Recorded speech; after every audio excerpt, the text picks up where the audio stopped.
누가는 스데반과 사울을요, 한 사람은 순교자로, 한 사람은 핍박자로 묘사하면서 앞으로 사울이라는 청년이 스데반처럼 변화할 것을 예고해 놓고 있습니다.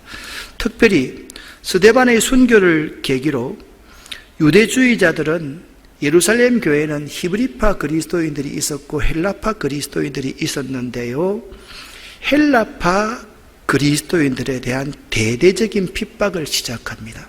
사울의 계획은 세 가지로 진행이 됩니다. 첫 번째, 스데반 집사를 죽이는 일이었습니다.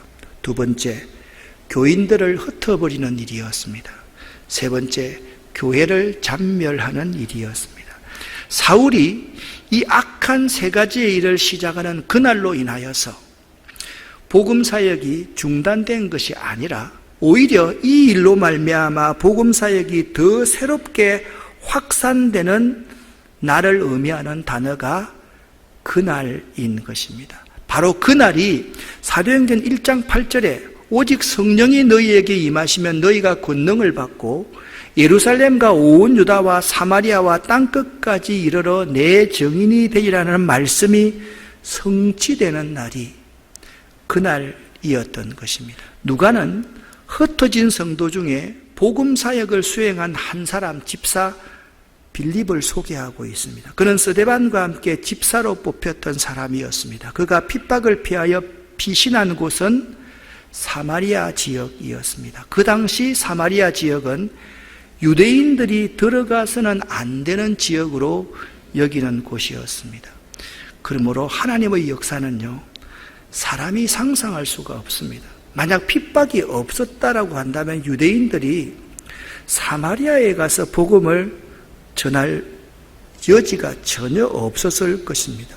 핍박 때문에 살기 위해서 그들은 사마리아 땅에 갈 수밖에 없었고, 핍박이 아니었으면 예루살렘과 온 유대와 사마리아와 땅끝까지 복음이 전파되는 말씀의 성취도 없었을 것이기 때문입니다. 사울에 의한 큰 박해가 예루살렘에 있었습니다. 빌립에 의한 사마리아 복음 전파로 말미암아 그 성에 큰 기쁨이 있었습니다. 마술사 시몬이 교만하여서 자칭 큰 자라고 자기를 과시했습니다. 흩어지다라는 단어가 매우 중요합니다. 흩어지다는 농부가 땅에 씨를 흩뿌리는 것을 말을 합니다. 하나님께서는 사람들을 흩뿌리심으로 복음이 곳곳에 퍼져나가게 하십니다. 온전하고 평안했던 예루살렘 교회에 핍박이라는 도구를 통하여서 사람들을 흩날려 버립니다. 그 사람들을 통해서 복음이 곳곳에 퍼져나가게 하셨는데 그 복음이 사마리아 땅에까지 퍼져갔다라고 오늘 성경은 말씀하고 있습니다. 교회가 흩어지게 되었다는 것은 매우 중요한 의미가 있습니다. 왜냐하면 복음이 유대인만의 복음이 아니기 때문입니다. 유대인들은 하나로 그 안에 갇혀 있었습니다. 그런데 복음은 한 민족만의 종교, 지역 종교가 아니라 모든 믿는 자에게 구원을 주시는 하나님의 능력, 만민을 위한 복음임을 알아야만 하는 것입니다. 이 박해에는 기독교를 진정한 세계 종교로 확장시키기 위한 하나님의 섭리가 있었음을 기억할 수 있어야만 합니다. 복음이 미치는 영향력은 어떤 한 민족과 한 문화 속에 속하지 않고 모든 문화 속에 깊이 파고 스며들어가서 사람들과 공동체를 바꾸어 놓는 것이 복음의 영향력입니다. 이것이 놀라운 복음의 능력인 것입니다. 그래서 요한복음 3장 16절 말씀에 하나님이 세상을 이처럼 사랑하사라고 말씀하고 있는 것입니다. 지금 우리 교회들도 흩어지지 않으면 안 됩니다. 지금 우리 교인들도 흩어지지 않으면 안 됩니다.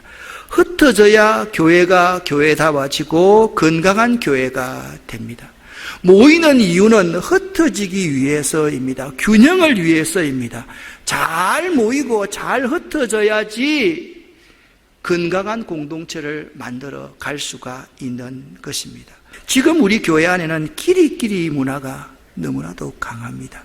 이것이 배타적인 문화가 되어 있습니다. 그래서 다른 사람을 품고 용납하고 받아들이지 않게 되는 것입니다. 여러분, 헤어진다, 떠난다라는 것은 매우 두려운 일입니다. 그래서 하나님께서 아브라함에게 본토 친척 아비 집을 떠나라 라고 명령하시는 것입니다. 우리가 모여서 서로 도움을 주고받고 위로를 주면 좋은 것은 사실입니다. 그러나 흩어지지 않는 교회는 고인물처럼 썩어간다는 것을 결코 잊어서는 안 되는 것입니다. 이제 교회는 다시 개척자 정신을 회복해야만 합니다. 이 개척자 정신을 요즘 용어로 노마드 정신이라고 제가 한번 정의해 보았습니다. 그런데 말입니다. 그런데 지금 교인들에게는 영적 노마드 정신이 실종되어 버렸습니다. 사랑하는 여러분, 여기 스데반 집사와 빌립 집사가 있습니다. 그리고 마술사 시몬 같은 신자들이 있습니다. 스데반과 빌립 집사는 복음을 위해서 자기의 생명을 내어놓은 사람입니다. 그런데 마술사 시몬은 어떤 사람입니까? 하나님의 능력을 짝퉁으로 드러내는 사람이 마술사 시몬이었던 것입니다. 사랑하는 여러분, 여러분은 둘 중에 어떤 신자처럼 살아왔습니까? 지금 어떤 신자로 살아가고 있습니까? 혹시나 여러분과 제가 마술사 시몬처럼 살아가고 있지 않는지 생각해 봐야만 할 것입니다. 매 순간 순교적인 자세를 가지고 죽음을 결코 두려워하지 않고 내가 보고 듣고 체험한 것을 증거하는 삶을 살고 있느냐, 그것을 묻고 있는 것입니다. 사랑하는 여러분, 빌립의 사마리아 전도를 통해서 누가 문서를 집필한 누가가 의도하는 바가 무엇입니까? 누가가 말하고 싶었던 것은 빌립이 사마리아에서 놀라운 일을 행했다는 게 아닙니다. 그는 교회에 가해지는 박해를 피해서 예루살렘을 떠날 수밖에 없었고 이곳저곳으로 갈 수밖에 없었는데 그중 사마리아로 가서 복음을 전했던 것입니다. 이처럼 하나님이 일하시는 방법은 우리의 생각을 뛰어넘습니다. 만약 우리 교회가 사람들로 바글바글 거리다가 서너 명 남고 나머지는 다 흩어져 버렸다고 한다면 이 코로나19 상황에 그런 교회들이 얼마나 많습니까? 흩어지는 사람이나 남은 사람들의 마음이 어떻겠습니까? 다 괴롭고 허탈하고 막막하고 슬플 것입니다. 우리 교회가 왜 이렇게 되었나? 그런데 그때가 오히려 놀라운 하나님의 역사가 일어날 때인 것입니다. 그러나 이 이야기는 여기서 끝나지 않습니다. 빌립 한 사람이 사마리아에서 복음을 전해서 그 성에 큰 기쁨이 있었다, 여기에서 끝나지 않습니다. 더 놀라운 증언은 이렇습니다. 사마리아도 하나님의 말씀을 받았다는 소식을 들은 예루살렘의 사도들은 베드로와 요한을 사마리아로 파송했습니다. 이것은 기적 가운데 대단한 기적입니다. 두 사도는 사마리아로 내려가서 그곳의 새신자들을 위해서 기도하고 안수를 했으며 다시 예루살렘으로 돌아가는 동안에 사마리아인의 여러 마을을 돌아다니면서 복음을 전했다라고 8장 25절에 분명히 증언하고 있습니다. 그러니까 그곳 신자들에게도 성령께서 임하셨습니다. 누가가 이러한 사실을 독자들에게 증언하고 싶었던 것입니다. 그 시대 사람들에게, 우리들에게 이런 교훈을 합니다. 먼저 초기 그리스도 교회는 그 출발부터 박해를 받아왔습니다. 십자가 없는 부활은 없습니다. 고난과 박해가 없는 신앙은 가짜다라고 누가는 증언하고 있습니다. 그리고 교회에 가해지는 박해는 결코 교회를 무너뜨리지 못한다라고 누가는 강력하게 증언하고 있습니다. 교회는요, 더 성장하고 확장하게 될 때는 반드시 교회가 순교의 피를 흘릴 때 더 성장하고 확장된다는 사실입니다. 네 번째입니다.